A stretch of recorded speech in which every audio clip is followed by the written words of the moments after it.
नमस्कार दोस्तों, आज की इस वीडियो में आपका बहुत बहुत स्वागत है। तो चलिए शुरू करते हैं। आज का हमारा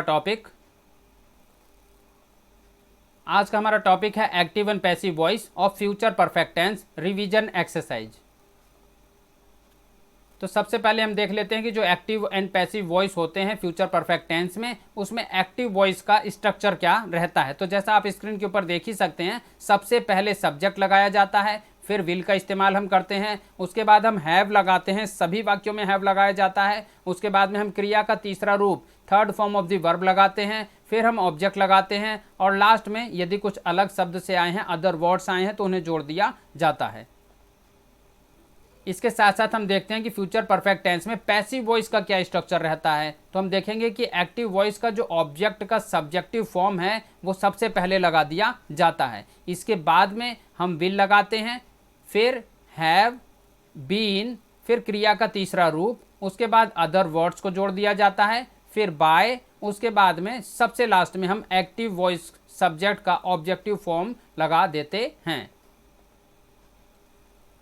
अब हम यहाँ पर कुछ एग्जाम्पल्स देखते हैं कि किस प्रकार से इस टेंस में वाक्यों को एक्टिव से पैसिव में बदला गया है। आप देखेंगे she will have completed this project tomorrow. She will have completed this project tomorrow, ये एक्टिव का फॉर्म है। अब हमें सबसे पहले देख लेना होता है कि हमारा सब्जेक्ट क्या है। सब्जेक्ट है सी। हम देखेंगे हमारी वर्ब क्या है, कंप्लीट, और फिर हमारा ऑब्जेक्ट क्या है, दिस प्रोजेक्ट। ये हमारा ऑब्जेक्ट है। तो हमें ऑब्जेक्ट को सबसे पहले यहाँ पर लेना होता है और उसे सब्जेक्ट बना देना होता है। तो दिस प्रोजेक्ट को हमने अपने वाक्य में सब्जेक्ट बना लिया, दिस प्रोजेक्ट। उसके बाद विल हैव बीन सारे ही वाक्यों में लगाया जाएगा। उसके बाद third form of the verb लगानी है, फिर हमें अदर वर्ड्स जैसे हमने बता दिया, टुमारो आया है उसका इस्तेमाल करना है, बाय का इस्तेमाल करना है, और सी को पीछे ले जाकर ऑब्जेक्टिव फॉर्म में लिख देना है, ऑब्जेक्टिव प्रोनाउन फॉर्म हर। अगला जो वाक्य हम देख रहे हैं, I will have told him this story in the class. तो हम देखेंगे इस वाक्य में हमारा सब्जेक्ट क्या है। इस वाक्य में सब्जेक्ट है आई। उसके बाद में हम देखेंगे कि हमारा वर्ब क्या है। वर्ब है हमारा told, tell, third form of the verb लगी हुई है यहाँ पर पहले से ही। उसके बाद हम देखेंगे हमारा ऑब्जेक्ट क्या है, दिस स्टोरी। दिस स्टोरी यहाँ पर हमारा ऑब्जेक्ट है, तो हमें इसी को सबसे पहले लगाना है, दिस स्टोरी। फिर जैसा हमने बताया सारे ही वाक्यों में विल हैव बीन लगाना है। उसके बाद हमने टोल्ड लगा देना है, third form of the verb. फिर हमारे को अपने एक्टिव वॉइस के ऑब्जेक्ट को ले लेना है, हिम। जैसा आप देख रहे हैं इस वाक्य के अंदर दो ऑब्जेक्ट दिए गए हैं, और ये हमने पहले भी एक्सरसाइजेस में कई बार बताया है कि जब कभी भी वाक्य में दो ऑब्जेक्ट दिए गए हों एक्टिव में और उसे पैसिव में हमें कन्वर्ट करना हो, तो उस स्थिति में जो निर्जीव रहता है, जैसे आप देखेंगे हिम तो सजीव है परंतु दिस स्टोरी निर्जीव है, तो जो ऑब्जेक्ट निर्जीव रहता है उसी को हमें सब्जेक्ट बनाना होता है। प्रचलन इसी चीज का है। हम हिम से भी वाक्य बना सकते हैं, वो भी ग्रामेटिकली ठीक रहता है, लेकिन ज़्यादातर हम निर्जीव वाले को पहले बनाते हैं सब्जेक्ट। तो इस वाक्य में हमने ऐसा ही किया है, दिस स्टोरी पहले आ गया, विल हैव बीन आ गया, क्रिया की तीसरी अवस्था टोल्ड का हमने इस्तेमाल कर दिया, फिर second object of the active voice him का हमने इस्तेमाल कर दिया। उसके बाद हमने अदर वर्ड्स लगा दिया, इन द क्लास, फिर बाय का इस्तेमाल हमने किया, और फिर जो आई हमारा सब्जेक्ट था उसे हमने ऑब्जेक्टिव फॉर्म में ले जाकर पीछे लिख दिया है मी। इसके बाद हमारा अगला सेंटेंस है, Seema will have taken this medicine daily. तो सीमा हमारा सब्जेक्ट है, टेकन हमारी वर्ब है, मेडिसिन, दिस मेडिसिन हमारा ऑब्जेक्ट है। तो इसको हम कन्वर्ट करते हैं, दिस मेडिसिन सबसे पहले आ गया, विल हैव बीन हमने लगा दिया, क्रिया की तीसरी अवस्था टेकन हमने लगा दिया, डेली का हमने इस्तेमाल किया, फिर हमने बाय का इस्तेमाल करते हुए सीमा को, यानी जो हमारा सब्जेक्ट था उसे सबसे लास्ट में ऑब्जेक्टिव फॉर्म में ले आकर लिख दिया है। इसी प्रकार से हमारा अगला वाक्य है, Ravi will have laughed at you there. Ravi will have laughed at you there. हम देखेंगे कि यहाँ पर हमारा सब्जेक्ट क्या है, रवि है।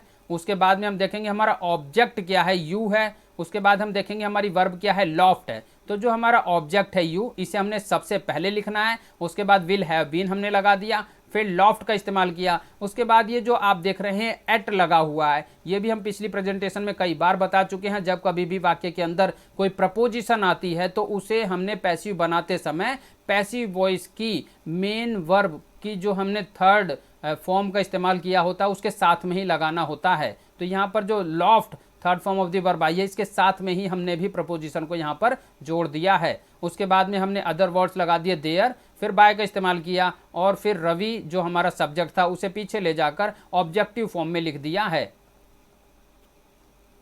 अब हम नेगेटिव वॉइस जो हम नेगेटिव एक्टिव वॉइस का जो स्ट्रक्चर होता है उसके बारे में थोड़ा समझ लेते हैं कि सबसे पहले सब्जेक्ट लगाया जाता है, उसके बाद एक्टिव वॉइस के अंदर सबसे पहले सब्जेक्ट रहेगा, फिर विल रहेगा, फिर नॉट रहेगा, फिर हैव रहेगा, फिर क्रिया का तीसरा रूप यानी वर्ब की थर्ड फॉर्म रहेगी, उसके बाद ऑब्जेक्ट रहेगा और लास्ट में यदि कुछ अलग से शब्द आए हैं, अदर वर्ड्स आए हैं तो उन्हें जोड़ दिया जाता है।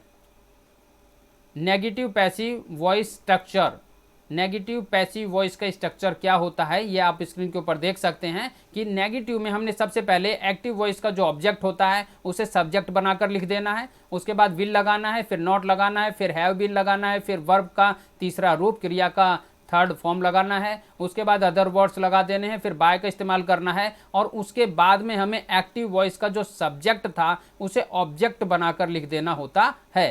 तो यहाँ पर एक एग्जाम्पल के माध्यम से भी आप देख सकते हैं, I shall not have beaten him in the class today. तो आप अगर इसका पैसिव वॉइस बनाएंगे तो आप देखेंगे इसका पैसिव वॉइस हो गया। सबसे पहले हम देख लेंगे हमारा सब्जेक्ट तो आई है और हमारा ऑब्जेक्ट है हिम, तो जो ऑब्जेक्ट है हिम उसी को हम नॉमिनेटिव जो प्रोनाउन हम बनाते हैं वो ही होता है, ही का हमने इस्तेमाल कर लिया, विल नॉट हैव बीन का हमने इस्तेमाल कर लिया, beaten third form of the verb को हमने लगा दिया, अदर वर्ड्स जो आए हैं इन द क्लास उसे हमने लगा दिया, टुडे को अटैच कर दिया, बाय का इस्तेमाल किया और लास्ट में जो हमारा सब्जेक्ट था जैसा हमने बता दिया लास्ट में एक्टिव वॉइस सब्जेक्ट का ऑब्जेक्टिव फॉर्म लगाया जाता है, तो आई का हमने मी बनाकर लिख दिया है। तो इस तरह से हमें एक्टिव से पैसिव में कन्वर्ट करना होता है स्ट्रक्चर और रूल्स को फॉलो करते हुए। विल और शैल का प्रयोग कब, कहाँ और कैसे करते हैं ये कई बार बच्चे प्रश्न पूछा करते हैं, तो हम बता दें ये भी बहुत सरल चीज़ें होती हैं। विल का प्रयोग एक वचन और बहुवचन दोनों करता ही, सी, इट, यू एंड दे के साथ में किया जाता है, जबकि शैल का प्रयोग आई और वी के साथ में हम लोग किया करते हैं। अब यहाँ पर कई सारे एग्जाम्पल्स आए हैं जो हमारी प्रैक्टिस के लिए हम देखेंगे कि किस प्रकार से वाक्यों को एक्टिव से पैसिव में बदला गया है एक एक करके। अगर हमारा एक्टिव का रूप है Geeta will not have told me, तो हम इसे पैसिव में बोलेंगे I will not have been told by Geeta. अगर एक्टिव में है his mother will not have loved too much him, तो पैसिव रूप बनेगा he will not have been loved too much by his mother. अगर एक्टिव है they will not have sold his house, तो इसका पैसिव फॉर्म बनेगा his house will not have been sold by them. इसी प्रकार से यदि एक्टिव है Rohan will not have taken a tea during dinner, तो इसका पैसिव फॉर्म बनेगा a tea will not have been taken during dinner by Rohan. इसी प्रकार से यदि एक्टिव है her sister will not have liked you, passive form बनेगा you will not have been like it by her sister. तो इसमें confuse होने की बिल्कुल भी बात नहीं है, बहुत ही सरल सी बात है। यहाँ पर जो स्ट्रक्चर है, जो नियम बताए गए हैं उसी को फॉलो करते हुए हमें एक्टिव से पैसिव में वाक्यों को कन्वर्ट कर देना होता है। यहाँ पर भी स्क्रीन के ऊपर अगर आप देखें, जैसे हमने यहाँ पर 1, 2, 3, 4, 5 वाक्यों को एक्टिव से पैसिव में कन्वर्ट किया है। सब्जेक्ट को हमें ऑब्जेक्ट बना देना है सभी वाक्यों में, ऑब्जेक्ट को हमें सब्जेक्ट बना देना है सभी वाक्यों में।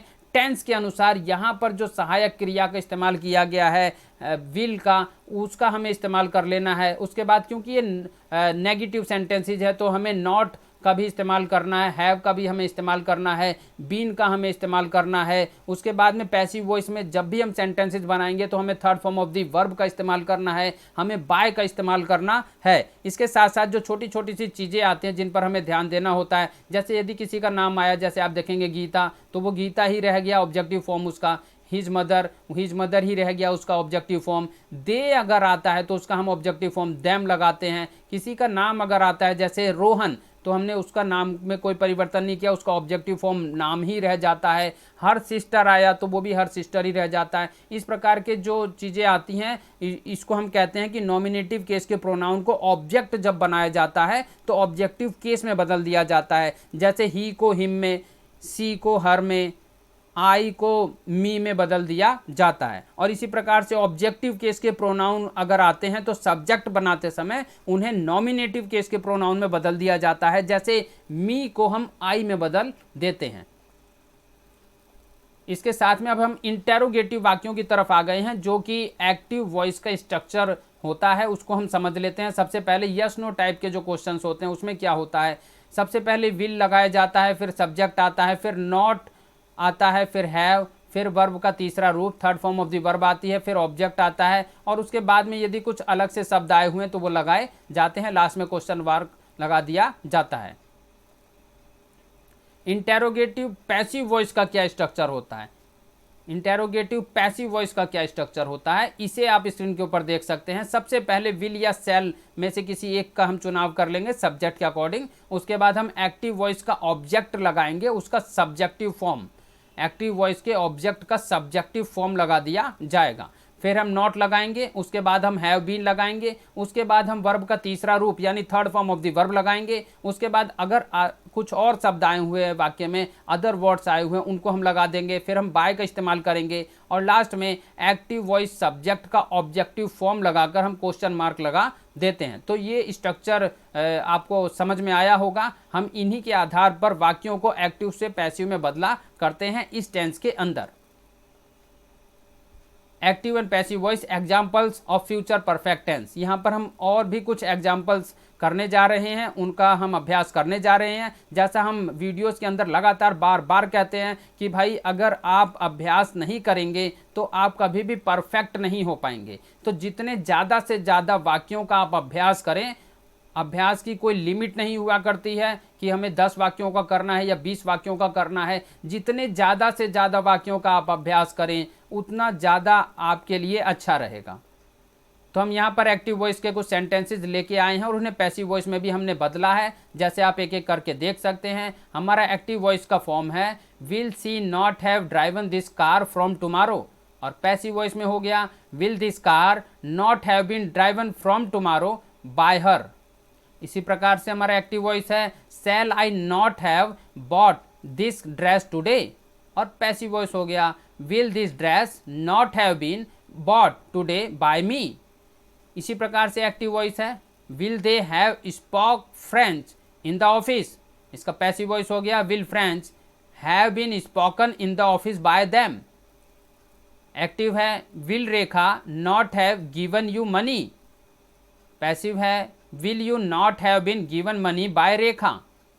एक्टिव है will he not have sold his bike today, और इसका पैसिव फॉर्म हो गया will his bike not have been sold today by him. तो कुल मिलाकर यहाँ पर कंफ्यूज होने वाली बिल्कुल भी बात नहीं है। सिंपल सी जो बात है वो मैं आपको बता देता हूँ, क्योंकि यह जो स्क्रीन के ऊपर दिए गए सभी वाक्य आपके इंटेरोगेटिव हैं, सभी वाक्य आपके इंटेरोगेटिव हैं, इंटेरोगेटिव नेगेटिव सेंटेंसेज हैं। हिंदी में इन्हें कहते हैं प्रश्नवाचक नकारात्मक वाक्य। दूसरी बात, ये फ्यूचर परफेक्ट टेंस के वाक्य हैं, और फ्यूचर परफेक्ट टेंस के जो इंटेरोगेटिव नेगेटिव सेंटेंसेज हम लोग बनाया करते हैं, उसमें जब हम एक्टिव वॉइस के वाक्य बनाते हैं तो हम सबसे पहले विल या शैल का इस्तेमाल कर लेते हैं, उसके बाद में हम अपना सब्जेक्ट लगा लेते हैं, फिर हम नॉट का इस्तेमाल करते हैं, फिर हम हैव का इस्तेमाल करते हैं, उसके बाद में हम अपनी third form of the verb को लगा लेते हैं, लास्ट में हम अपने ऑब्जेक्ट को लगा दिया करते हैं, और उसके बाद यदि वाक्य में कुछ अदर वर्ड्स हैं तो उन्हें हम जोड़ दिया करते हैं। और क्योंकि प्रश्नवाचक वाक्य हैं तो हम एक प्रश्न सूचक चिन्ह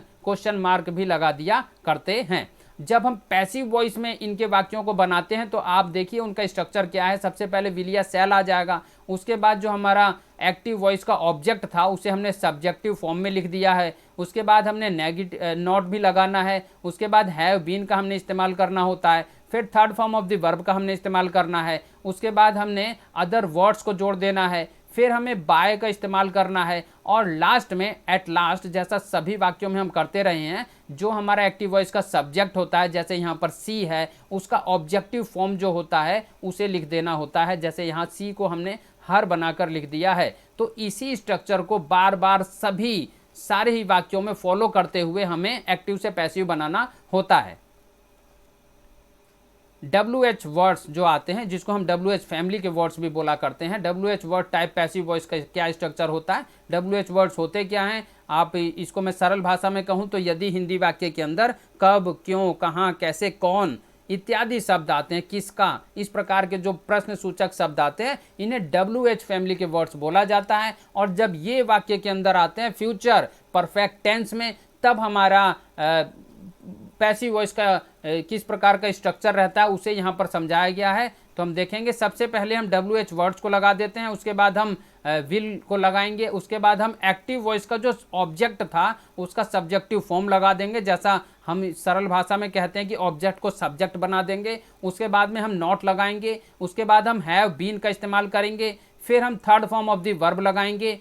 अदर वर्ड्स अगर आए हैं तो ये इसके बाद में लगाया जाएगा। उसके बाद हम बाय लगाएंगे और फिर एट द लास्ट में हमें एक्टिव वॉइस का जो सब्जेक्ट था उसे ऑब्जेक्टिव फॉर्म में लगा देना होता है। फिर हम क्वेश्चन मार्क लगाकर वाक्य को खत्म कर देंगे।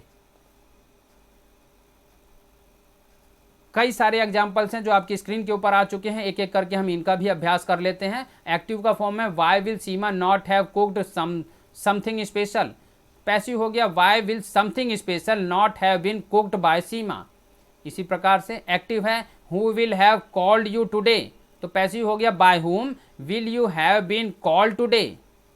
एक्टिव है what will you have done for me, तो पैसिव है what will have been done for me by you.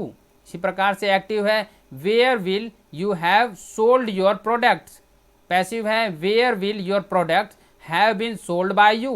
इसी प्रकार से एक्टिव है what will you have done in this company, इसका पैसिव फॉर्म है what will have been done in this company by you. तो कुल मिलाकर यहाँ पर भी बड़ी ही सरल सी सीधी सी बात है कि जो स्ट्रक्चर बताया गया है उसी स्ट्रक्चर के अनुसार ही आपको एक्टिव से पैसिव में वाक्य को बदल देना होता है। आप पहले वाक्य की तरफ ध्यान दें, जैसे हम कई बार बताते हैं कि अगर WH फैमिली का कोई भी वर्ड आया है, कब, क्यों, कहाँ, कैसे, कौन, जैसे कि वाई है, वैन है, वेयर है, हाउ है, इस प्रकार के शब्द यदि वाक्य में आए हैं तो एक्टिव में भी और पैसिव में भी दोनों को सबसे पहले लिख दिया जाता है। तो वो यहाँ पर देखेंगे आप एक्टिव में भी और पैसिव में भी वाई सबसे पहले लिखा हुआ है। दूसरी बात यहाँ पर मैं क्लियर करता चलूँ कि यदि हु वाक्य के अंदर आता है तो हम उसे बाय हुम में परिवर्तित कर देते हैं, जैसा आप 2 नंबर वाक्य में देख सकते हैं। अब आइए हम पहले वाक्य पे लौट चलते हैं। पहले वाक्य में हम देखेंगे कि हमारा सब्जेक्ट क्या है, हमारा सब्जेक्ट है सीमा। दूसरी बात हम देखेंगे हमारी वर्ब क्या है, हमारी वर्ब है कुक। और फिर हम देखेंगे हमारा ऑब्जेक्ट क्या है, समथिंग स्पेशल। तो ये जो ऑब्जेक्ट होता है, जैसा पैसिव वॉइस में हम हर बार करते हैं, सबसे पहले हमें ऑब्जेक्ट को ही लेना होता है। तो हमने ऑब्जेक्ट को ले लिया और यहाँ पर वाई विल यानी WH वर्ड लगाने के बाद, उसके बाद अपना हेल्पिंग वर्ब लगाने के बाद में फिर हमने समथिंग स्पेशल यानी अपना सब्जेक्ट लगा देना है। उसके बाद में हमने नॉट हैव बीन सभी वाक्यों में लगाना है। आप सभी वाक्यों में देखें जो इंटेरोगेटिव नेगेटिव के होते हैं उनमें नॉट हैव बीन एक साथ में लगाया जाता है। फिर third form of the verb लगाई जाती है, जैसे यहाँ पर लगाया है। फिर बाय का इस्तेमाल करना है और एट लास्ट आपने जो एक्टिव वॉइस का सब्जेक्ट होता है, जैसे यहाँ पर है सीमा, उसे ऑब्जेक्टिव फॉर्म में ले जाकर लिख देना होता है। तो कुल मिलाकर आप देखेंगे बहुत ही सरल सी चीज़ है, थोड़ी सी अभ्यास की बात है। अगर थोड़ा सा अभ्यास आप करते हैं तो आपकी भी एक अच्छी पकड़ इस टेंस के ऊपर हो सकती है। दूसरा जो वाक्य है who will have called you today, इसको भी हमने बता दिया, हु को आपने बाय हुम में बदल देना है। उसके बाद में आपने देखना है कि आपका ऑब्जेक्ट क्या था, तो ऑब्जेक्ट है यू, तो आपने हेल्पिंग वर्ब लगा के विल और फिर आपके एक्टिव वॉइस का जो ऑब्जेक्ट था उसे एज ए सब्जेक्ट यहाँ पर यूज करना है। फिर हैव बीन लगाना है, फिर third form of the verb लगानी है और फिर अदर वर्ड्स को जोड़ते हुए क्वेश्चन मार्क लगा देना है। तो आगे बढ़ते हैं।